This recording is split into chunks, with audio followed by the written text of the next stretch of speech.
Hi, my name is Simon Strange from Bath University. This presentation is about art schools and about punk, post-punk and new wave music, and the idea, the concept of the non-musician and how this came through art school pedagogy. It's part of my PhD thesis, which is going to be submitted in a couple of weeks. So look at this connection between art and music. So John Cage felt that art gave silence to music.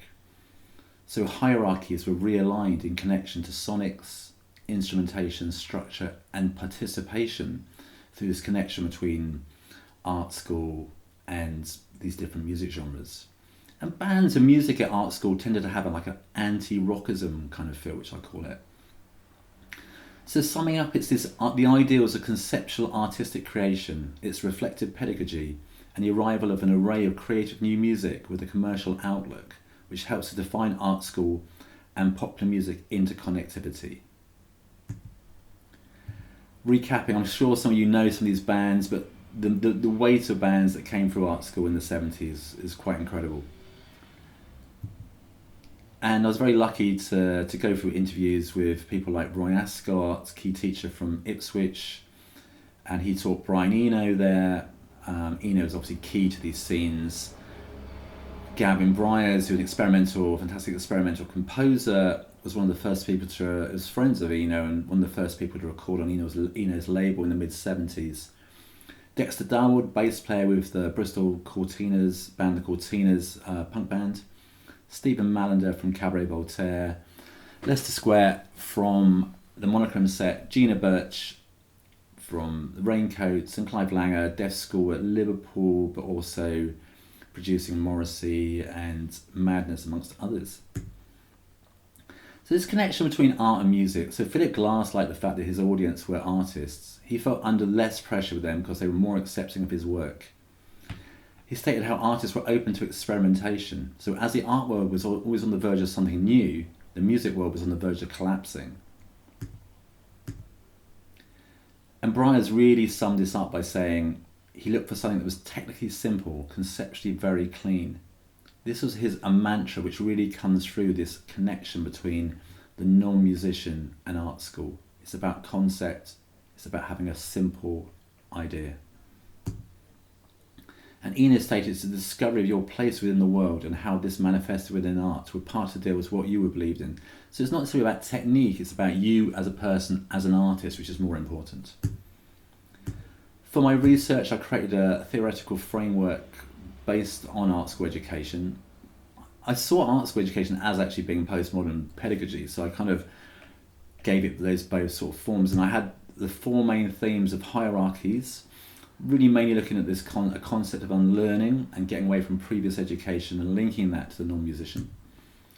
Process, where conscious and unconscious creation both live together in a real improved focus on the creative process. Experimentation, where eclectic gratitude and attitude was very important. And relationships, so non-hierarchical interpersonal relationships between tutors and students, amongst groups, different cohorts, class groups, etc. So Thierry Ledoux, his scheme was very important to my research in just stating the different dates where art really went across the 20th century, and the second and third one are the most important. So creativity, medium and invention relate to Bauhaus, education, modernism, and I kind of put into post-punk kind of area, not defiantly, but in there. Whereas attitude and practice, or concentration and process and deconstruction, I relate to punk or postmodern. He didn't actually call it a postmodern area, but I think it really relates to postmodernism. And so this, first of all, under hierarchy is this idea about unlearning and a blank state, eradicating preconceptions. people, artists, students were thinking about art in the 20th century, about this idea of whether it could actually be taught. Again, this links to the idea of the non-musician, child art through Herbert Reed. And Ascot at the Ipswich Ground Course looked at disorientating students, so trying to get them away from their previous learning, eradicating preconceptions, creating students as blank states and how they really thinking about how they interact. And again, this is the same at Leeds and also at St Martin's, the dramatic locked room, where students were locked for one term and just given materials and told to get on with it. They weren't allowed to communicate with each other either. So now that links into non-musician, so this connection of non-artist and non-art. So people like Malevich with the black square, Rauschenberg with white paintings, and Reinhardt with his white painting, linked to these ideas where you could say that, well, Cage would say that Satie was a non-musician in the sort of classical sphere. Cage himself, obviously, Formats 33, what is music, redefining that, and Warhol as a producer with the Velvet Underground, and also working with artists in happenings and such like. Duchamp I saw as being, and also all the interviewers mentioned Duchamp and Cage, and they saw them as really key in this idea about non-musicianship and non-art. So everyone's an artist, anyone's a musician, which Joseph Beuys said within art, and Warhol said amongst a more general kind of perception. And I sort of see this Duchamp, Cage and Warhol axis as being very, very key. And then linking to Eno. So Paul Morley very, very cleverly defined Eno as Satie plus Cage times the Velvet Underground divided by himself. So I saw postmodernism as related to changes in art in the 1960s and popular music in the 1970s. You can see postmodernism coming on into the 1980s as well, but it's really that idea about change. And Eno saw that both concepts of art and music were coming together to be the same thing. And it was revolutionary for him. So looking at the process, ideas about conscious and unconscious development. Ascot saw the self as process, whereas Gertrude Grunau at the Bauhaus used harmony and ideas from the natural world as helping to develop conscious and unconscious creative processes. Again, linking to child art as well.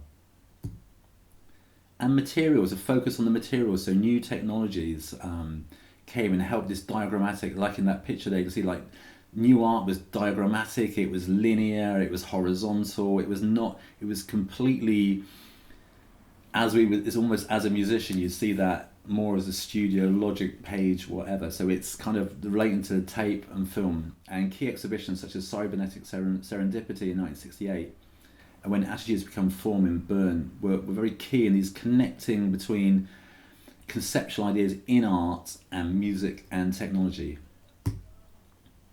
Craig Martin summed up these whole ideas like, after hours of tedious effort making dots, we gradually learned that by exploring their inherent characteristics, these simple elements could be arranged to produce complex configurations full of movement, space and life. So these systems, like I say, with Breyer's talking about these conceptually clean systems, and even at the Bauhaus, Walter Gropius was talking about free movement within strictly legal bounds. Whereas a horizontal plane, as shown by Maholi Naji's picture painting on the right, again, idea about non-hierarchical elements, and cybernetics, which Roy Ascot brought into the ground course at Ipswich. He stated that cybernetics was like an openness for the capacity to see things from several perspectives at once, for a refusal to adhere to a fixed and singular point of view, and to a fixed hierarchy. So, going to the Tate Modern, wandering around, having a look at one of Passmore's release, and it was really interesting to see this. I think this really kind of showed the concept to me about horizontal systems, because you view it from different points, and it's infinitely complex. So it's something that looks very, very simple. It becomes infinitely complex and there's 3D depth to it. And I saw this as how I, as a producer, I suppose, look at music, and definitely this had a very musical feel for me, and I think that helps link this idea about non-art and non-music.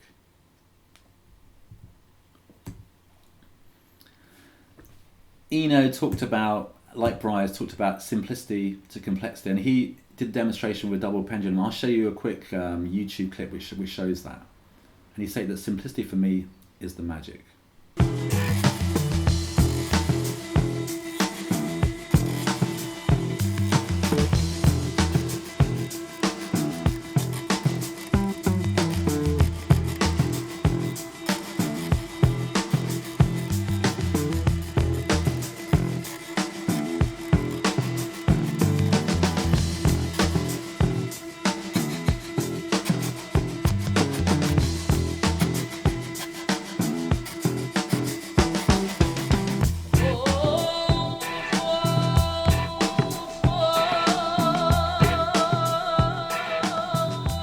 Ideas in his production, so this idea of interlocking parts, he used that with Devo, he used that with Talking Heads and with his own projects as well.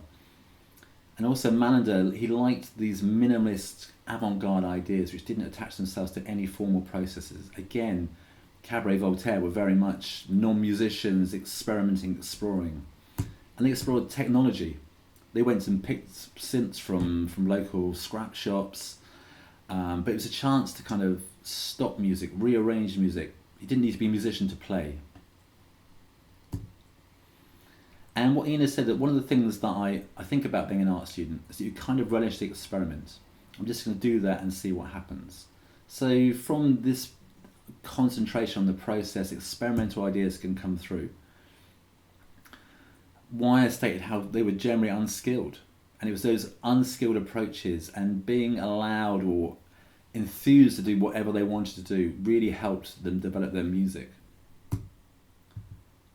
So it's the individuality of art schools. So by 1970 there's 160 art schools dotted across the UK.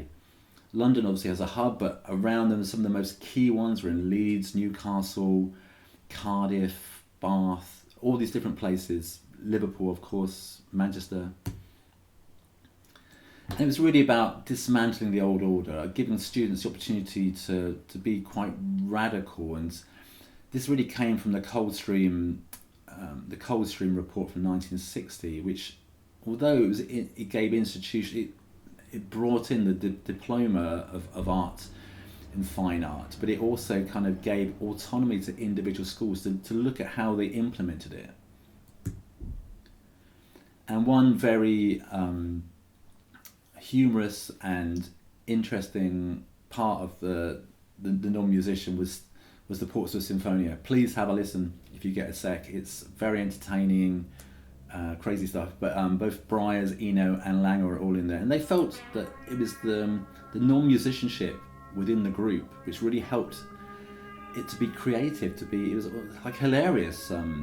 Bryars called it, but it was also, they all stated how it was there were moments which they would never have been able to do without that. And Bryars really related that to art students. So someone who later become a rock musician would go through that. There's nothing specific that comes through except for that attitude or frame of mind. It's not technique. And again, at Leeds, Robin Page stated how we're not interested in painters, what we want are beautiful people.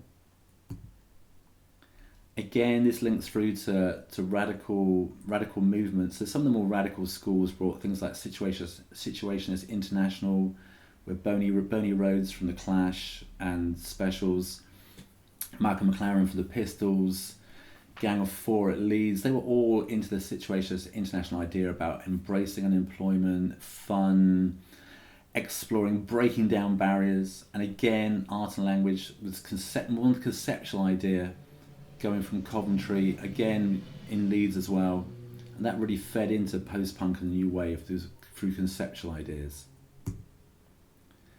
And obviously McLaren famously said about his brilliant flamboyant failure, that's the way to be any kind of success. And that came, I saw that at Blau Mountain College in the 1950s, where Buckminster Fuller developed the dome, but he kept failing. But in the end, he just kept trying because he was trying something which was so out, it seemed so out from the norm.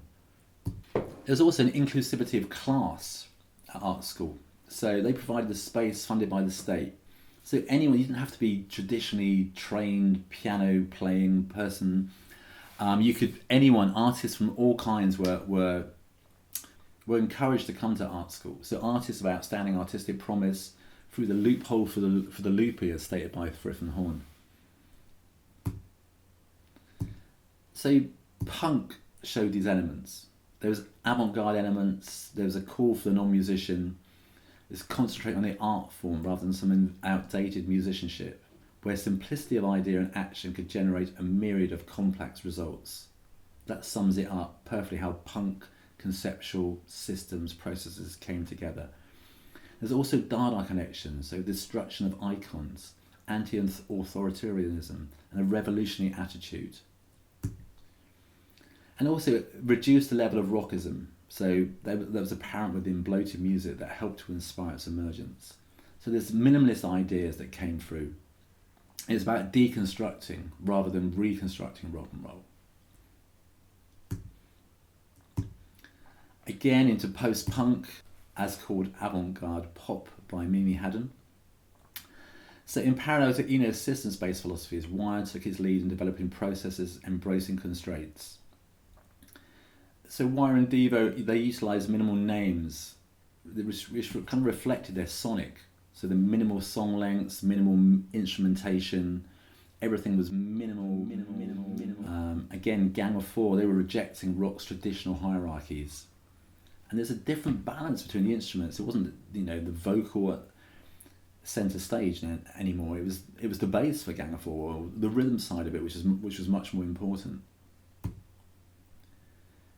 And Go to Bed Grave from Wire stated that punk was the biggest influence at the time. And with our musical abilities, what other options did we have? I certainly couldn't say I was a musician.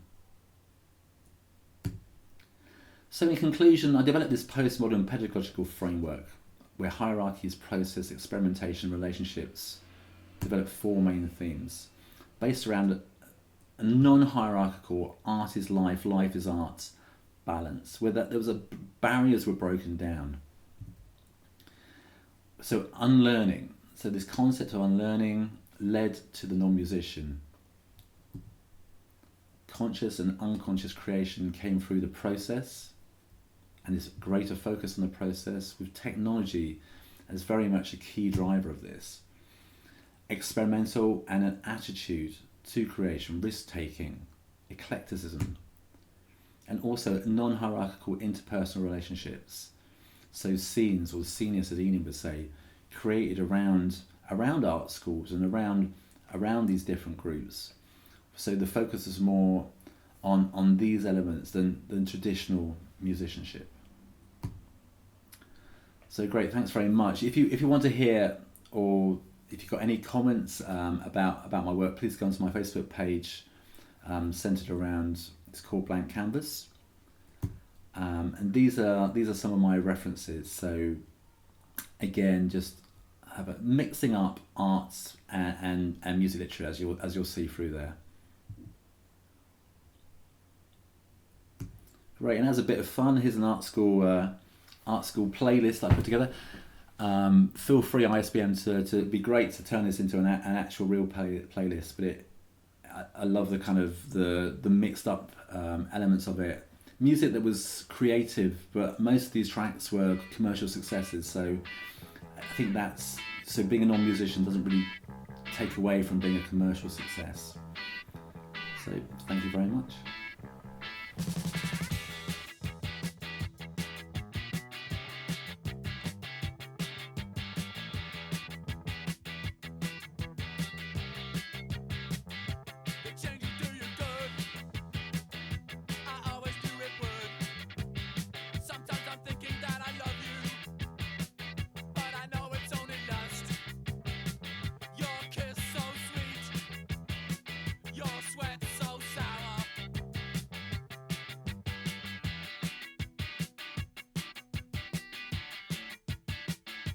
Kiss so